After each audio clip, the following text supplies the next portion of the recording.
Good morning guys! Today is a good day. Bakit? Dahil dito. Yan ay yung mga parts at frame set na matagal natin pinag-ipunan at isa-isa natin nabili. It's time for us to build our first gravel bike. Let's go!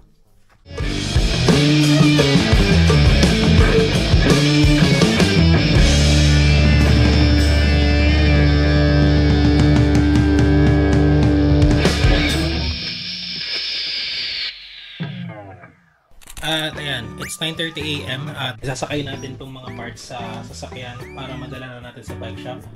Pagdadala natin ng bike shop ay sa Gentry Manggahan at doon tayo magpapabuo ng bike. Madalas doon ako napunta kapag mga bike maintenance lang na kailangan ng tools. Gusto ko sanang ako yung magbuo pero dahil limited lang din yung mga tools ko dito sa bahay, it's better na pabuo natin sa meron na talagang experience. Papatono na rin natin para ma-check at masigurado na okay yung shifting and all. So sakay muna natin ito sa sasakyan.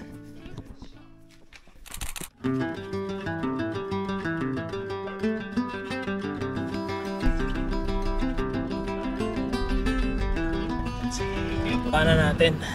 Pagbaba ng mga parts ay nasikaso kagad ni Kuya Boy na buuin ang wheelset. Ang wheelset ay binubuo ng 5 parts. Una dito ay ang hubs. Ito ay ang sentrong parte ng wheelset dahil ito ang nagkukonekta ng rims sa pamamagitan ng spokes. Pangalawa ay ang spokes at nipples. Bukod sa pagkonekta nito ng rims sa hubs, ito rin ang sumasalo ng bigat ng buong bike at kung anumang karga nito. Pangatlo ay rims. Ito ang kinakabitan ng gulong. Pwede itong tubeless na ginagamitan ng tire sealant o the usual na tire interior lang. At dyan nakadepende kung anong klaseng ring tape ang gagamitin mo. Pang-apat ay ang gulong. Ito ay may tatlong usual sizes na 26er, 27.5 at 29er o kilala din sa tawag na 700C. Ang pang-lima ay tire interior or tire sealant. Sa bike ko, mas gusto ko ang gumagamit ng tire interior instead of tire sealant. Sa panahon ngayon, meron ka ng mabibiling wheelset na buo na. Pero ako, binili ko ng isa-isa ang parts kaya kailangan pa itong i-assemble at i-align. At syempre para magamit ko yung parts na gusto ko based sa budget ko. Pagkatapos buuin ng wheelset ay sunod naman kinabit isa-isa ang mga parts sa frame ng ating gravel bike. Ang unang kinabit ay ang dropout na kasama na sa frame nung binili ko ito. Sunod ay grenasahan na ang parte ng frame na pinaglalagyan ng bottom bracket, headset at fork na kasama at gagamitin natin sa frame. Sunod dito ay kinabit na ang sealed bearings sa fork at sa frame. Kailangan din lagyan ng grasa ang sealed bearings pagka-install nito sa fork at frame dahil ito ay parts na laging may friction kapag ginagamit ang bike. Sunod na kinabit ay spacer at ang stem na may habang 70mm positive-negative 7 degrees. Dahil masyadong mahaba ang fork, pinabuwasan ko to ng sakto lang sa preference ko. Pagkatapos ay kinabit ng fork expander instead of a flower nut dahil carbon ang fork na gamit natin. Kinabit na ulit ang stem at nailagay na rin ang stem cap. Sunod na kinabit ay seat post at saddle. This time ginamit ko na lang ay yung nasa MTB ko dahil magkasukat naman sila. At kinabit na rin ang gravel drop bar na may bahagyang flare. Sunod dito ay kinabit na ang wheelset na unang inassemble na nakabitan na rin ng rotors at cogs. Dahil meron ng gulong, kinabit na rin ni Kuya Boy ang RD o rear derailleur. Sunod ay ang bottom bracket na kailangan para makabit din natin ang crankset. Pero bago in-install ang crankset ay lalagyan muna ng grasa para smooth.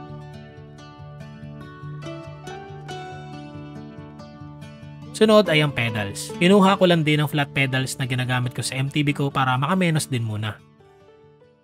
Ayun, counting update. Hanap tayo ng flat mount adapter dahil yung Ternity X is post mount yung adapter na kasama niya. Nag-message na tayo sa mga bike shop na malalapit pero I doubt na mag-reply sila kaagad. So, punta na lang natin in person. Halos magkakatabi lang naman sila. Sana meron. Kung hindi, iuwi ko ng walang brake yun.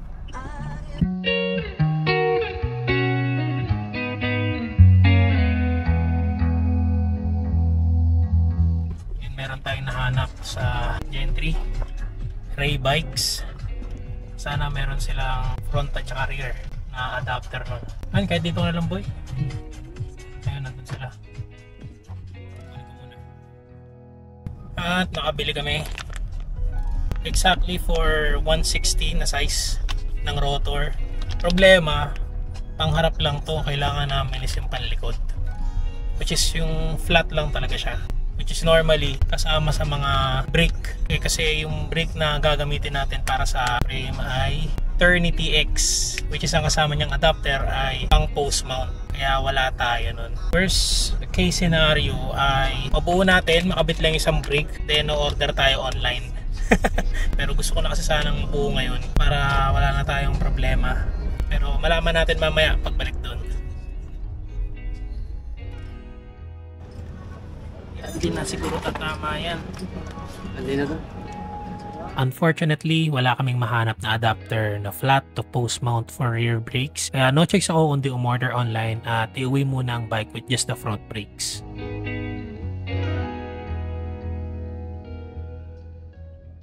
Hi guys! Ngayon lang dumating yung in-order natin na kakailanganin nating adapter.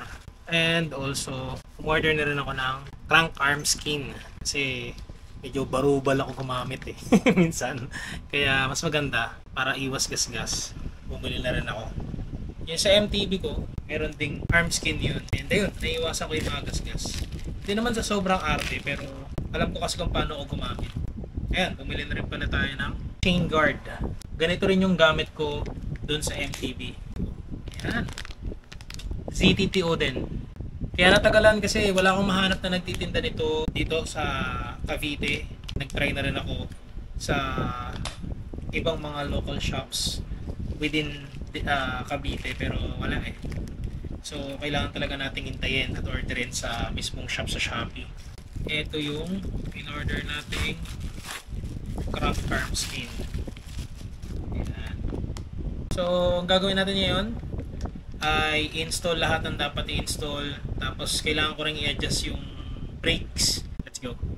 Ayan, so ito na yung ating adapter, pero upon checking hindi siya kasya. Pag kinabit mo siya, ganyan itsura niya, so hindi pasok, diba? Try natin ilagay ito. So hindi talaga siya papasok. Ayan, hindi talaga siya papasok. And nag-try na akong mag-check online, nag-post ako sa mga groups, pero wala eh. Meron akong nakita sa Cosevlo, sa Shopee and Lazada. Gantong-gantong itsura niya, pero kasi walang specific na sukat, kaya parang hirap na tignan. Dalawa yung option. First is maghanap ng machine shop na paputol natin, and second is wala, di ko magagamit tong Ternity X ko. Check muna tayo, alam ko meron sa kanto namin na machine shop, so dadalhin natin yung bike. Meron naman akong brake sa harapan eh. Let's check it out. So wala akong mount, walang paglalagyan, kaya forward na lang natin pagdating ko dun. Ayan, dito na tayo guys.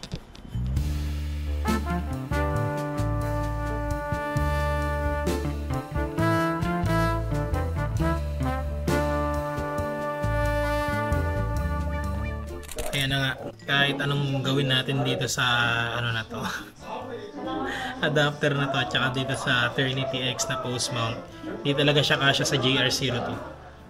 So wala tayong magagawa. Ang agandahan lang is okay yung harapan. So most likely kailangan ko na lang bumili ng Tektro C550 na rear. Yun ang kagandahan, dahil sa online makakabili tayo ng hindi pair, kahit yung rear lang makakabili tayo. So no choice, ganun talaga. At least yung likod lang, di ba? Okay naman yung harapan eh. Kaya ayun, waiting game again. Although di maganda yung outcome at nagasgasan na kaagad ang crank arm, nag-decide ako na ikabit na lang muna ang bike skin for crank arms. At ikabit na rin ang chain guard sa frame para naman hindi sayang ang araw. Kaya ayan, tanggal pedals,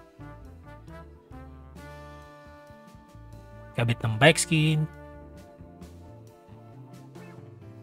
tapos crank arm caps, at kabit ulit ng pedals.